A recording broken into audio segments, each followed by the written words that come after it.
Good morning, students. Today we will start our chapter Admission of a Partner. Partner की admission की ज़रूरत कुछ reasons होते हैं जिसकी वजह से हम एक नया पार्टनर जो है अपनी फर्म में जिसको एडमिट कर लेते हैं उसको अपनी फर्म में एक एडमिशन दे देते हैं। तो जो एडमिशन किस लिए दिया जाता है, कुछ रीजंस होते हैं कि हमें न्यू पार्टनर की ज़रूरत क्यों पड़ रही है। जैसे मान लो एक फर्म में 2 पार्टनर्स ऑलरेडी काम कर रहे हैं, अब वो सोच रहे हैं कि हम एक और पार्टनर जो है अपने बिजनेस में लेके आते हैं। तो वो न्यू पार्टनर की हमें जरूरत क्यों पड़ी? या तो मेरे बिजनेस में मुझे जितनी कैपिटल चाहिए, उतना जितना पैसा चाहिए वो उतना पैसा हमारे दोनों के पास नहीं है। तो अगर हम थर्ड पार्टनर को लेके आएंगे अपने बिजनेस में तो वो पार्टनर जो है पैसे भी तो लेके आएगा बिजनेस में। जब हमें और मोर कैपिटल की जरूरत होती है तब हम क्या करते हैं, एक पार्टनर को एडमिट कर लेते हैं। या फिर जब हमें एक कॉम्पिटेंट और एक्सपीरियंस पर्सन की जरूरत होती है एक बिजनेस को अच्छे से रन करने के लिए। अब कई बार क्या होता है, पैसा तो होता है हमारे पास लेकिन हमारे पास एक्सपीरियंस नहीं है बिजनेस रन करने का, हमारे पास वो स्किल्स नहीं है, कॉम्पिटेंस नहीं है। तो उस केस में भी हम क्या करते हैं, एक ऐसे पर्सन को अपने बिजनेस में पार्टनर बना लेते हैं जो पर्सन एक्सपीरियंस भी है उस काम को करने के लिए, वो कॉम्पिटेंट भी है, ताकि जो हमारा बिजनेस है वो और अच्छे से चल पाए।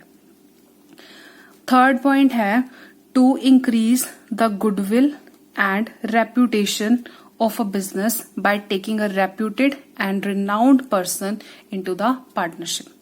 अब मैंने एक ऐसा पर्सन जो है अपने फर्म में पार्टनर बना लिया जिसकी पहले ही इतनी अच्छी रेप्यूटेशन है, उसको काफी लोग जानते हैं। जब वो पर्सन आपके बिजनेस में पार्टनर बन जाएगा तो उसका बेनिफिट आपको भी तो मिलेगा। तो उसकी गुडविल का, उसकी रेप्यूटेशन का बेनिफिट उठाने के लिए, ताकि हमारे बिजनेस की भी गुडविल, हमारे बिजनेस की रेप्यूटेशन जो है वो भी इंक्रीज हो जाए, तो हम ऐसे पर्सन को अपने बिजनेस में पार्टनर बना लेते हैं। या फिर कई बार क्या होता है, हमारे पास एक ऐसा एम्प्लॉय है जो बहुत अच्छे से काम करता है, एक्सपीरियंस भी है, कॉम्पिटेंट भी है, कैपेबिलिटीज हैं उसके अंदर, ऑनेस्ट भी है। तो हम क्या करते हैं, उस एम्प्लॉय को एनकरेज करने के लिए, उसको मोटिवेट करने के लिए हम उसको अपनी फर्म में पार्टनर बना लेते हैं। जो पार्टनर हम किसी को भी ऐसे नहीं बना लेते। मान अभी मैंने जैसे आपको एग्जांपल दिया कि 2 पार्टनर्स हैं और थर्ड को हमने एडमिट कराना है, थर्ड को एक पार्टनर बनाना है। वो पार्टनर आप उसको तभी बना पाओगे जब आप दोनों उसकी पार्टनरशिप से राजी हो, जब आप दोनों मिलके ये डिसाइड कर रहे हो कि हाँ हम we are ready to admit him as a partner in the firm. जब आप दोनों की कंसेंट है तभी जो है वो पार्टनर बन पाएगा।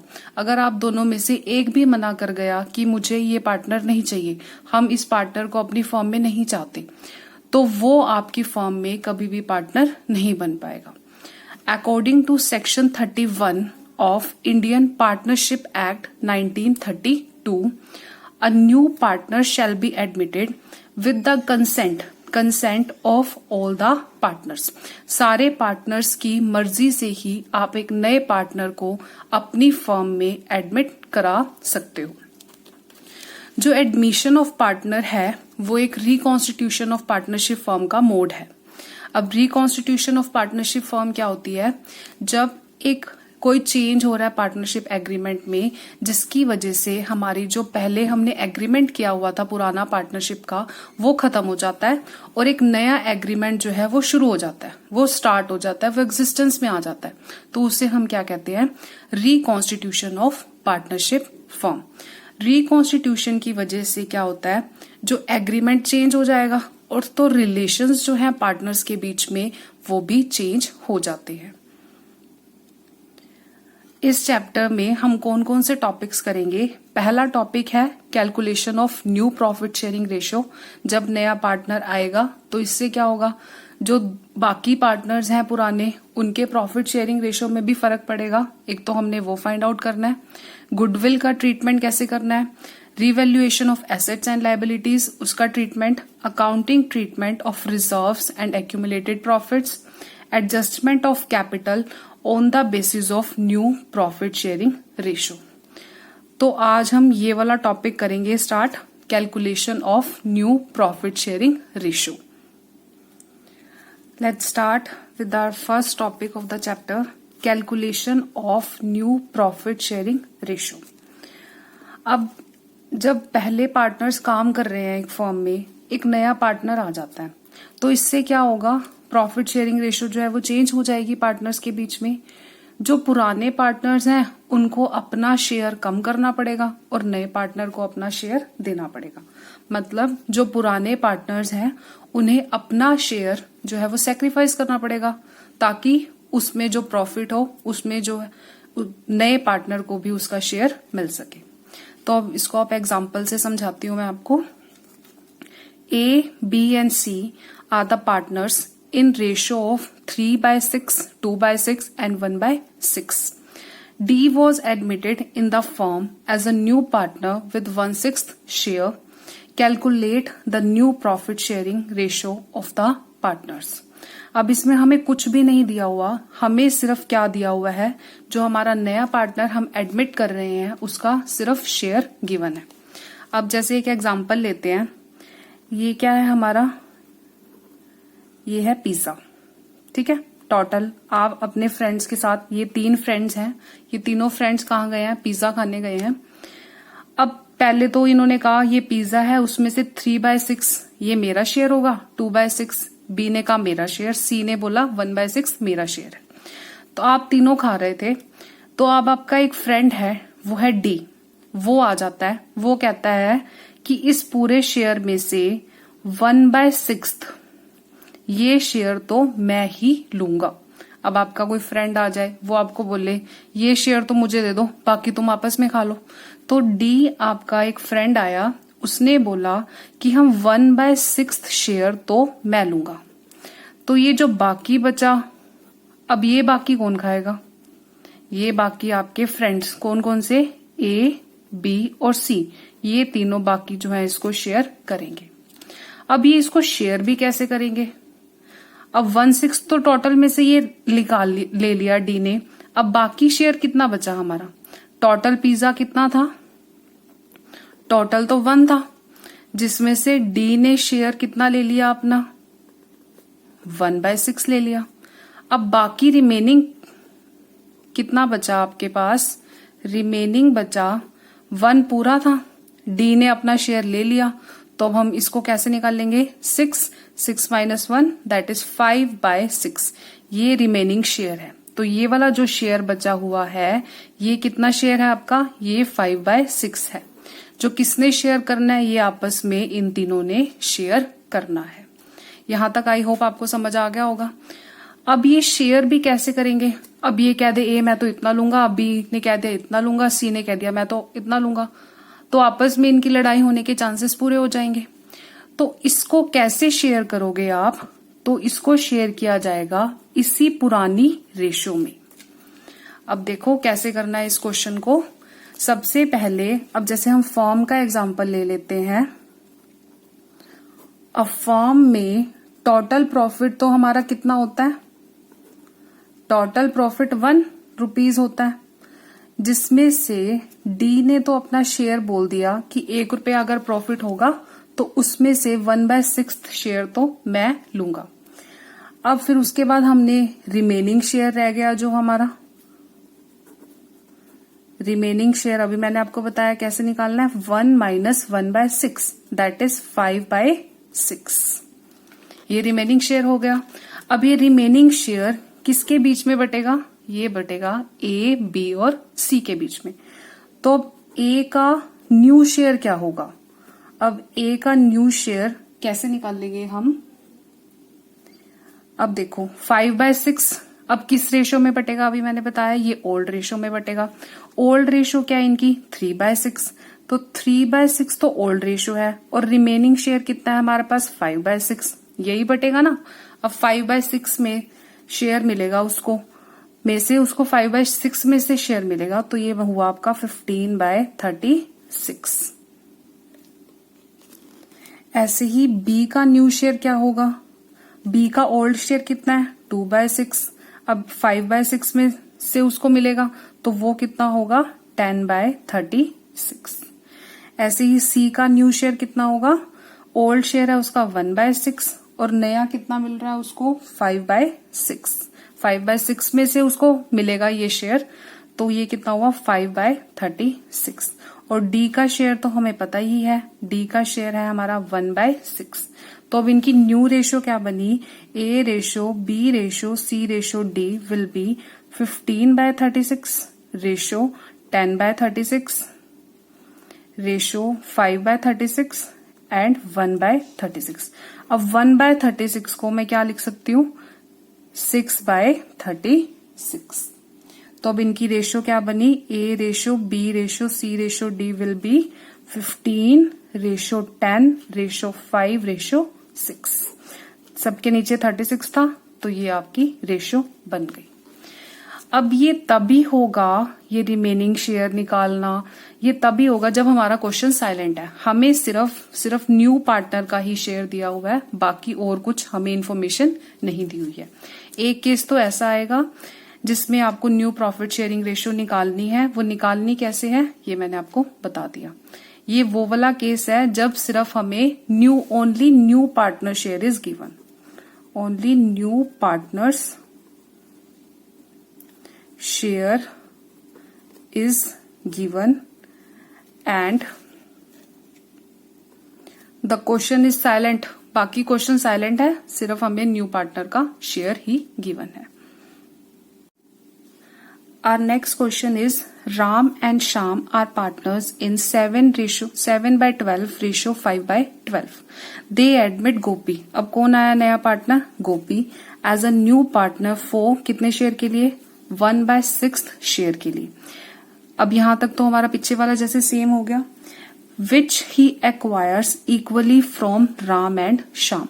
अब इस क्वेश्चन में क्वेश्चन साइलेंट नहीं है, उसने क्लियरली मेंशन किया है कि गोपी ने जो 1/6 शेयर के लिए पार्टनर बना है, ये 1/6 शेयर जो है गोपी ने किससे एक्वायर किया है, राम से भी और श्याम से भी।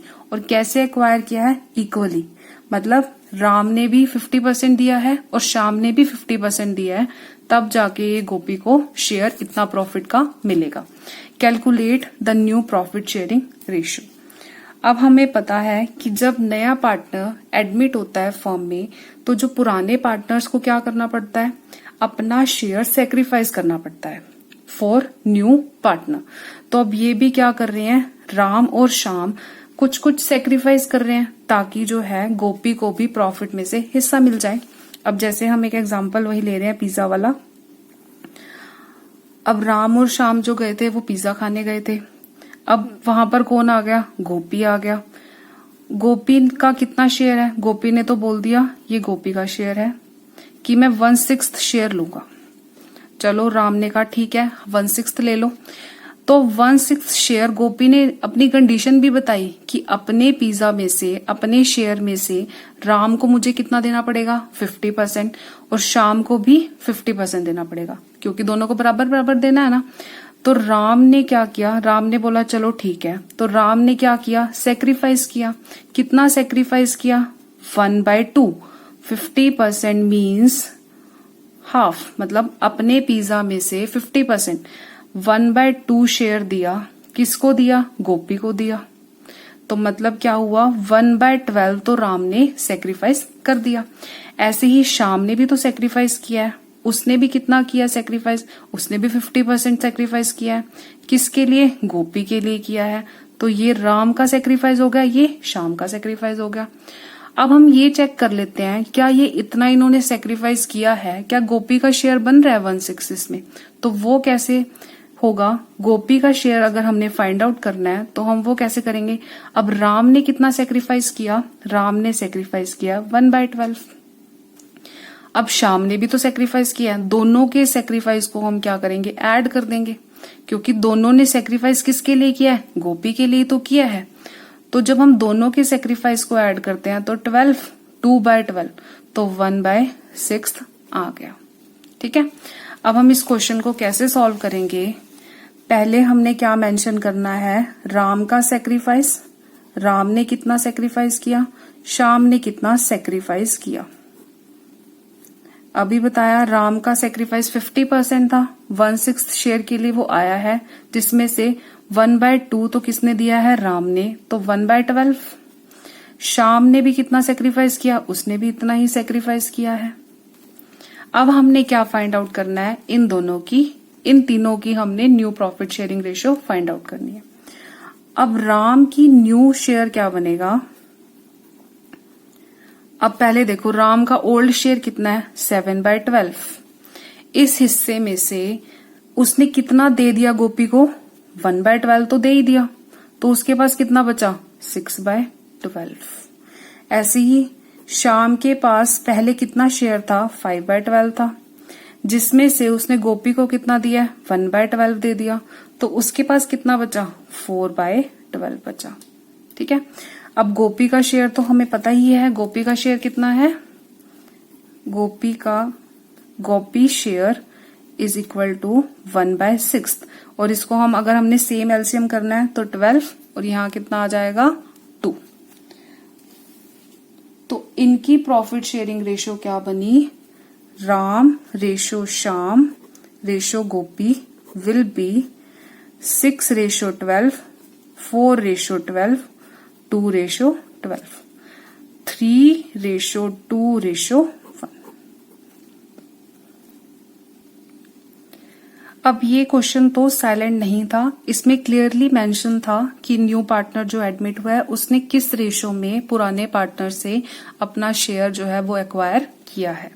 तो ऐसे ही हम एक और क्वेश्चन करते हैं। हमारा नेक्स्ट क्वेश्चन है एस, आर एंड डी ये पार्टनर्स हैं 15/9/8 में। उन्होंने किसको एडमिट किया है, के को, फॉर कितने शेयर के लिए 1/6 शेयर के लिए, which he acquired equally from S, R and D. Same वही है। अब देखो के का शेयर कितना है हमारे पास, के कितने शेयर के लिए एडमिट हुआ है 1/6 शेयर के लिए। अब इसने कितने पार्टनर से लिया है 1/6 शेयर, अपना एस से लिया है, आर से लिया है और डी से लिया है। अब किस रेशो में लिया है 1:1:1 इक्वली दिया है। तो एस ने अपना कितना सेक्रीफाइस किया 1/6 शेयर देने के लिए, उसको करने के लिए 1/6 मल्टीप्लाई 1/3, ये तो एस का सेक्रीफाइस हो गया 1/18। ऐसे ही आर का सेक्रीफाइस कितना हुआ 1/6 शेयर, और इक्वली दिया है ना सबने, तो इसलिए 1/3। अगर 2 पार्टनर्स होते तो 1/2 से मल्टीप्लाई होता। यहाँ पर 3 पार्टनर्स हैं, तीनों ने इक्वली दिया है तो 1 2 3, तो यहाँ 1/3 हुआ। अगर 4 पार्टनर्स होते तो 1/4 हो जाता। तो ये कितना हुआ 1/18। ऐसे ही और डी का सेक्रीफाइस होगा हमारे पास 1/6 शेयर 1/3 से मल्टीप्लाई करेंगे तो 1/18 हो जाएगा। अगर हमने इसको फिर से चेक करना है क्या 1/6 शेयर बनता है, हम इतना सेक्रीफाइस कर रहे हैं तो वो आप चेक कर सकते हो। हमें के का शेयर फाइंड आउट करना है, तो वो कैसे फाइंड आउट होगा, तीनों ने सेक्रीफाइस किया, तीनों का सेक्रीफाइस मिलके ही तो के का शेयर बनेगा। तो 1/18 प्लस 1/18 प्लस 1/18, ये बना 3/18। तो कितना शेयर बना 1/6। तो मतलब क्वेश्चन इज करेक्ट। अब हमने क्या फाइंड आउट करना है, new profit sharing ratio. Sacrifice हम तीनों का निकाल चुके हैं, बस हमने क्या निकालना है, न्यू शेयर निकालना है। एस का न्यू शेयर क्या होगा, पहले हम देखेंगे उनका ओल्ड शेयर क्या है। ओल्ड शेयर है उनका 15। अब इन तीनों को ऐड करोगे तो ये आपका बनेगा 32। तो 15/32 माइनस न्यू, अब इन्होंने सेक्रीफाइस किया 1/18 तो सेक्रीफाइस हो गया, तो अब ये बनेगा इसका सॉल्व करके 1119 डिवाइडेड बाय 288। ऐसे ही आर का फाइंड आउट करना है आपने। आर का कितना है 9/32 इसका ओल्ड शेयर है, और हमने इसमें सेक्रीफाइस कितना किया 1/18। तो एलसीएम जब आएगा 288, और यहां पर आ जाएगा 81 माइनस 16 दैट इज 65/288। ऐसे ही डी का न्यू शेयर 8/32 माइनस 1/18, ये सेक्रीफाइस माइनस किया, तो इसको सॉल्व करेंगे तो आएगा हमारा 56/288। अब के का शेयर है हमारे पास 1/6। अब हमने क्या करना है, अब तीनों का न्यू शेयर निकालना है। एस का है 1119/288, इसका कितना है 65, इसका कितना है 56, ये 1/6। अब हमने तीनों को सेम ही करना है, तो नीचे हम क्या ले लेंगे, एलसीएम 288, 119 रेशियो 65 रेशियो 56। अब इसका क्या आएगा, ये आएगा हमारे पास 48। तो ये हमारी क्या बन गई, new profit sharing ratio. I hope आपको आज का लेक्चर जो है वो अच्छे से समझ आ गया होगा। ये था हमारा न्यू प्रॉफिट शेयरिंग रेशियो। अब इसमें हमें ये पता चला कि अगर हमारा क्वेश्चन क्या है, साइलेंट है, जिसमें सिर्फ हमें क्या गिवन होगा, नए पार्टनर का शेयर गिवन है और बाकी हमें कोई इन्फॉर्मेशन नहीं मेंशन, तो हम उस केस में क्या करेंगे, जो हमारा रिमेनिंग शेयर होगा उसको हम डिवाइड कर देंगे ओल्ड पार्टनर्स के बीच में। किस रेशियो में, उनकी ओल्ड रेशियो में। ठीक है। लेकिन अगर हमें क्वेश्चन में क्लियरली मेंशन है कि नए पार्टनर ने कैसे एक्वायर किया है शेयर, तो हम उसके अकॉर्डिंग क्वेश्चन को करेंगे। अब यहाँ 3 पार्टनर्स थे, तो इसलिए 1/3 से मल्टीप्लाई किया था। वहां पिछले क्वेश्चन में जो किया था हमने, उसमें 2 पार्टनर्स थे, तो उन्होंने 50-50% दिया और इन्होंने 33.5, 33 1/3%, 33 1/3% ऐसे करके दिया, तो इसलिए इनका 1/3 आ गया। ठीक है। आई होप आपको ये क्वेश्चंस जो हैं वो समझ में आ गए होंगे। Thank you.